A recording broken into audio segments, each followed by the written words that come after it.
Now, the last speaker on behalf of the political groups is Mr. Erkin Qədirlinin from Azerbaijan.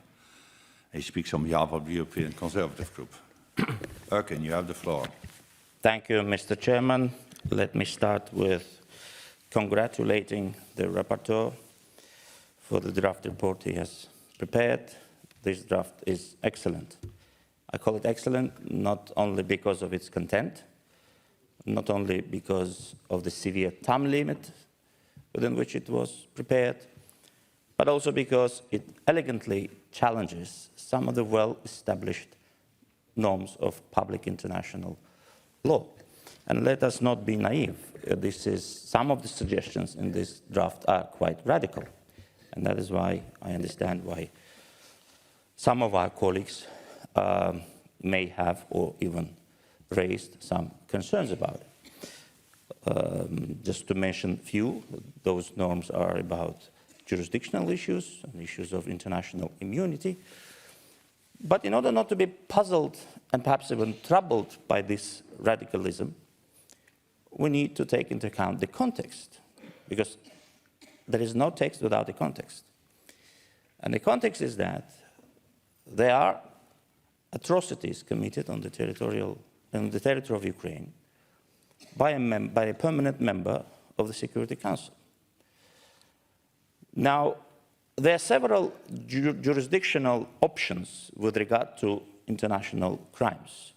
There are national jurisdictions, ordinary national jurisdictions. There are national jurisdictions which recognize and apply universal jurisdiction, and there is international jurisdiction. Now, national jurisdiction, all of them, apply two principles, territoriality and nationality principles. According to the territoriality principle, states have jurisdiction over crimes committed on their territories. According to the nationality principles, state has jurisdiction over crimes committed by or against their citizens. So Ukraine, in this regard, does have a jurisdiction over crimes committed on its own territory and against its citizens. But is Ukraine capable of investigating those crimes? Perhaps not, because it doesn't control part of its territory and some of the perpetrators are not present on its territory. Unfortunately, Ukraine is not a member state of the Rome Statute, but Ukraine made a declaration that it recognizes the jurisdiction of ICC over crimes against humanity and war crimes. And ICC already started doing something with that regard. But that is not enough. That is why this report suggests creating an ad hoc tribunal. Yes, from the strictly legal point of view, this is a very radical suggestion because it raises concerns about the legitimacy.